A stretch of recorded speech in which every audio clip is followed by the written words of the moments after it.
Welcome back to Book Flipper University. We are still in the source section, and you just watched a video on how to use your technology, how to make sure your scanner is working, and we did a test run on a bookshelf. Now, before we get out into the fields, we want to set some expectations, kind of set the table, make sure we've got a good understanding of answering some of the basic questions that come up. So one of the first questions people ask is where should I get started? Where should I go to find books? We always recommend starting around your own house. You may have a pile of old college textbooks collecting dust, and depending on how old they are, many of those aren't worth anything anymore. However, all it takes is one really good find to help pay back some of your initial supplies and get you excited. This game is really about the thrill of the hunt, and it's going to take a little bit of combing through the beach and not finding a lot of great material before you find a gem or two or five. So the best place to get started is thrift stores. They're going to have books. They're usually fairly inexpensive. Usually they have several shelves of books, so it's a great place to get started. However, it's also the easiest place to go. So if there's competitors in your town or nearby, it's also possible that the thrift store sells online. So it's possible that these books have been picked over. And so we're going to teach you what to look for, how to go where others don't. But we'd always recommend starting with thrift stores. They're easy, they're open regular hours, they're not usually going to have a problem with you in there with a smartphone trying to scan material. They're happy to sell you the books. Other great places to get started, go to your local library. They're usually going to have annual sales, and those are great opportunities depending on the sales. Out here in Denver, there's a couple libraries that have close to 100,000 books, and both of them do 2 sales a year. So there's access to a lot of books in this area. Doesn't mean you all need to come out to Denver and hit up our sales. But sales are also fairly competitive. They're going to bring in 30 to 40 to 50 scanners, sometimes 100 book dealers or more, depending on the size of the sale. And so you better have your act together, know what you're getting into before you just jump in right into the deep end. So thrift stores are a great place to get started. Libraries are also another great place to go. And even if it's not their annual sale, simply walk on in, introduce yourself, and say, hey, do you guys have a small room of books for sale? Or a cart of books, or what do you do with the books that get donated or destroyed? A lot of times they'll let you into the back room, and we'll teach you how to get into some of those more advanced sourcing strategies. Always start with thrift stores. If your town has enough of them, or you're willing to drive out a little bit and get access to books, that's going to be your bread and butter. And the more sources you have in general, the more money you're going to make. So start with those. If those are dry and there's not much meat on the bone there, then we're going to teach you how to look elsewhere. But that's a great place to get started. So how much should you pay for books?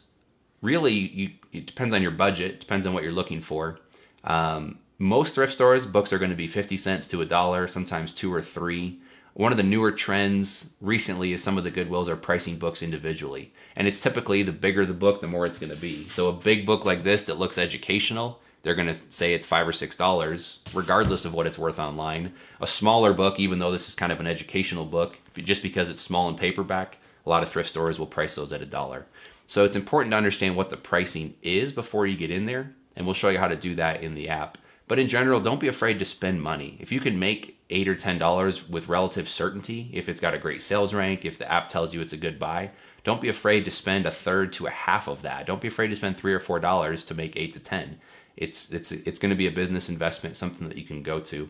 I love going to thrift stores where books are $3, $4, and $5 because I know a lot of book scouts say that's too much money. I refuse to pay anything more than $1.50 or $2. And so I'm happy to buy those books all day long. You need to change your buying parameters. You can't just buy books that you're going to profit $3 and spend $2 to make that money. That's not the greatest return. You should be trying to at least triple your money, if not more, in this space. And that brings us to one of the last questions, which is, how many books am I going to find? And it really depends on a lot of things. It really depends on the quality of the books that are there, how fast you can get through them. This game is really about how quickly you can get through the books that are poor. And what I mean by that is, for every 100 books you scan, you're probably only going to walk away with 2 to 3 to 5 books. It's probably going to be a 5% hit rate or less. And we'll teach you how to know which books to scan, but in general, you're going to want to look for nonfiction books and scan them all. Especially when you're learning, make sure you're scanning stuff, because there's going to be books that look like they're worthless, that are worth $15 or $20. There's going to be books that are textbooks that you think are expensive and they're worth nothing. In fact, you'll probably lose money if you sell them based on current market prices. So just understand that when you go out, and again, someone may have beaten you to the source. It's possible the source sells online. So don't worry if you strike out on a source and you come back with nothing. That does happen, although it's pretty rare. If you come back with nothing, try again a week or two later, and it's possible someone had just beaten you to the source the day before. And if you see someone in there scouting or scanning books, that doesn't mean that, again, that doesn't mean that you should just turn around and walk out the door. It's very possible they have different criteria, different rules than you. Even if they're using the same app or they look like they're doing the same setup as you, it might still be worth going into the store. And lastly, all it takes is one or two really good books to make your day. I always say one book can make your day, one book can really make your week. And so on Matthew's shelves here behind us, I was scanning through, and most of those were selling for 12 to 15 to 18 bucks. Here's a book right here. Again, it looks educational. It's got some kind of textbook stickers on the back. This book right now, it's got a great rank. It's under 100,000, and the lowest prime price right now is just under $27. So this particular book, after fees, I'm going to make about $16 even after I list it and send it in. So again, if you went out and spent an hour scouting and only came up with one book, hopefully you'd find a $50 or $60 book. But even with a $25 book, $27 book, this is still going to net you close to 16 bucks. And at the end of the day, it may not sound like much, but $16 for a half hour or an hour of work, at least it puts something on the table for you. So again, we're really going to be honing our skills. We're going to get you out to thrift stores, go to libraries, and then start getting off the grid a little bit. We'll teach you some other ways and things to look for. But now that we've set the expectations, let's take a look at sales rank and fees, and let's get to some thrift stores.